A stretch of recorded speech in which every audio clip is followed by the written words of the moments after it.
So I've been an entrepreneur in the internet now for 12 years. I know I am not a detail-oriented, process-oriented guy. Let me give you an example of this. Now, I love to do this, communicate, set goals, set management. I set expectations, I recruit teams. I set a milestone and a metric and coach people to get there. And when people are moving in different directions, I bring them in the room and say, okay, let me intervene for a bit because we're not moving in the right direction. That's what I like to do. I like to actually spend a lot of my time with people. I gain energy from people. My president and COO, Frank, is nonverbal. And this is his own description. He doesn't like to talk. He has to sometimes because he's a leader. But he likes getting things done. He graduated top of West Point. He was captain in the Green Berets. And when I asked him why, when he was, it was Valentine's Day and it was time for him to, make reservations. He has 3 reservations at 3 different times with 3 different cuisines in case she's running late. This is deeply ingrained in his nature, a contingency plan for everything, And I asked him, how did you get this way? And his truthful answer was, if I wasn't that way, people died. That's what I've been trained to do, from West Point all the way through. And people did die, and I try to minimize the losses. So when you have those kinds of stakes, that's why I am the way I am. And he lives, eats, and breathes operations, and he's phenomenally good at it. So he's good at the thing I'm worst at. So that's why I won't start unless I've got the basic skills required to be successful. So don't spend so much time on your weaknesses, honestly. Think about what you do best. And that doesn't have to be this perfect model, but what works best for what industry, and really develop that. So that's my response to do what follow your passion.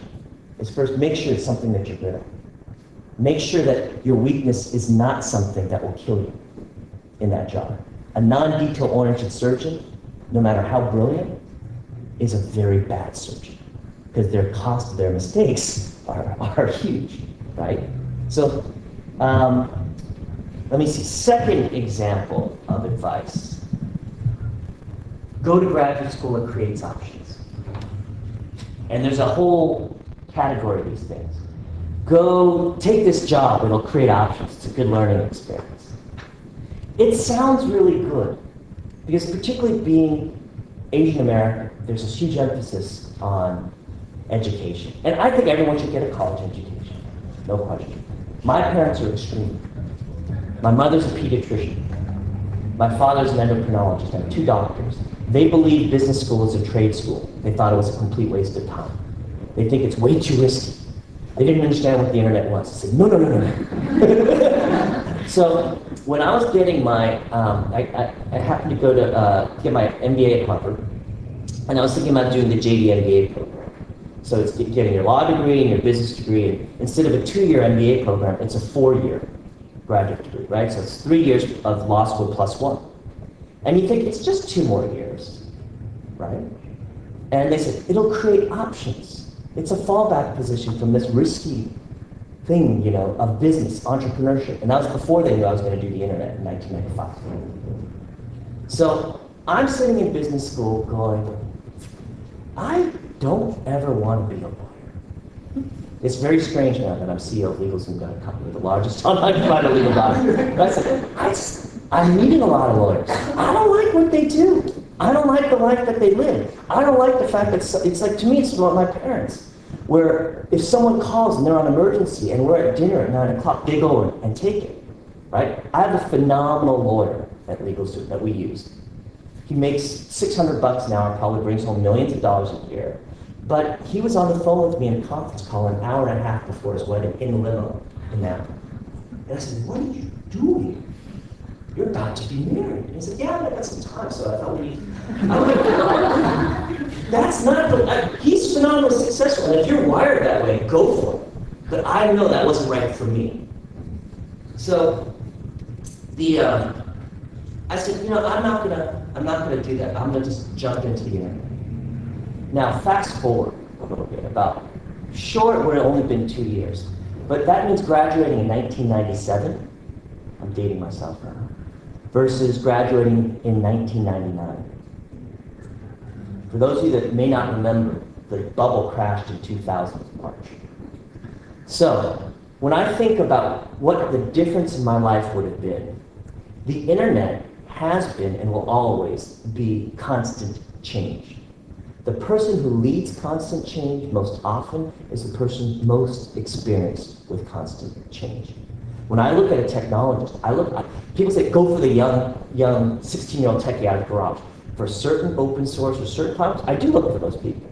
But I also look for the guy that has survived 3 or 4 changes, sea changes in technology, and he learns much faster because he knows where things have come, right? And he knows how to manage people around that.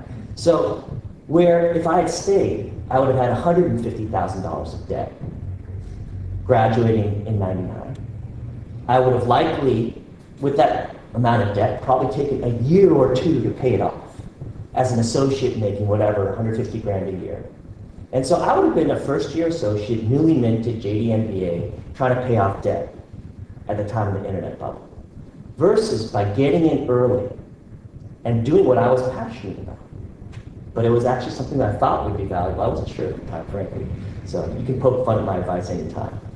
But I started in '95, and when the internet strategy for Star Wars for the prequel came up at business school, it ended up being a project that 60% of my class applied for. That's the project that me and my team got. And so we did the internet strategy for Star Wars. Pretty cool.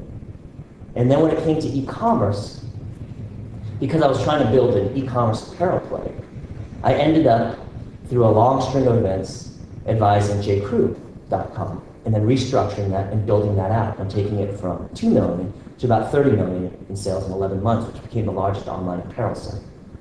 And then because of that, everyone on 7th Avenue, that's the big merchandise retail street in New York, they only care about were you successful. They believed the only person that's successful on the internet is someone under 30 that's been successful before. So at the end of it, everyone started turning to us to build their internet divisions. So we built out Barney'sNewYork.com, we advised Ferragamo, we built HiFi.com, it's the largest home theater site at the time. And in 2000, 6 weeks before the bubble was crashing, I was sitting in front of a group of analysts in Hong Kong as CEO of Studio Direct, raising $250 million 6 weeks before the bubble crashed. And we actually raised it, closed it, and then the market crashed. If I was 6 weeks later, if I was 24 hours later in those 6 weeks, my life would have been fundamentally different.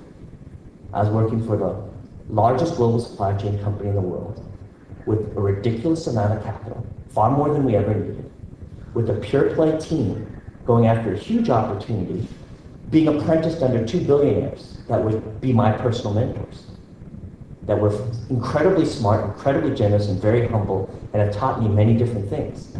So this whole create options, go to graduate school, it's an alphabet soup disease. It may be appropriate for you, but if there's one word of advice contrary to that, is make sure you understand that every decision that you make in your career opens doors and closes others. You have to be conscious of the doors that you're opening with each decision and the doors that you're closing. In my life, if I had closed the doors to the internet from '97 through 2000, which is only 3 years, but think what 3 years has been in the internet space, right? Think what happened to Google in 3 years. Think where Yahoo has come down in the last 3 years.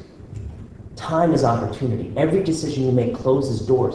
People only think about the doors that they open. They do not think about the doors that they close. That is the biggest single career bad advice that people take. When I think of mistakes, they do not think consciously. When you're younger, every door seems open to you, and frankly, largely they are. You have this enormous breadth of things that you can do. As you progress in your career, once you're 5 years, 10 years down the path, it is much more difficult to start over. You can. I'm just saying it's a lot more difficult. So people say, oh, let me go to medical school and then I'll figure out what I want to do. Or let me go to law school, let me figure out what you want to do. That's 3 years plus, that's 5 years of your life down a path that really is not terribly relevant for many other things. Do you want to find that out? $150,000, and then debt is another issue that definitely forces you down certain paths and closes doors. So By the way, that's not my advice. It's a friend of mine's advice. And I was doing another career, and I thought it was the best advice. If you think of all of your decisions in your career as opening and closing doors, be very conscious of that.